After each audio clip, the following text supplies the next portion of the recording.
మొట్టమొదటి సమయం ప్రభు మాటలు ధ్యానించుకునే సమయముగా నువ్వు పెట్టుకో. ఈ మాసం నుంచి లేవగానే చీపురు పట్టుకొని ఊడకు. లేవగానే ఇదిగో జ్ఞానమునిచ్చి పరిశుద్ధ గ్రంథాన్ని చదువు. జస్ట్ ఒక కీర్తన గ్రంథం అన్న చదువుకో సమయం లేకపోతే, కానీ సమయం నీకు సమయాన్ని నువ్వు చూస్తావబ్బా, ఇంత గొప్ప సమయం ఎందుకింత వేస్ట్ అయిపోయింది, ఎందుకింత వేస్ట్ అయిపోయింది అనిపిస్తుంది నీకు.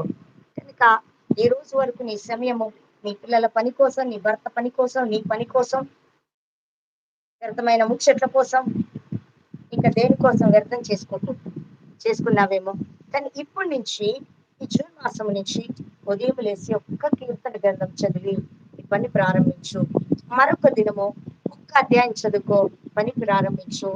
మరొక సమయంలో ఇంకొక అధ్యాయం చదువు, పని ప్రారంభించు. మరొక దినంలో ఇంకొక అధ్యాయము, మరొక సమయంలో ఇంకొక అధ్యాయం చదువుకో. అప్పుడు సమయం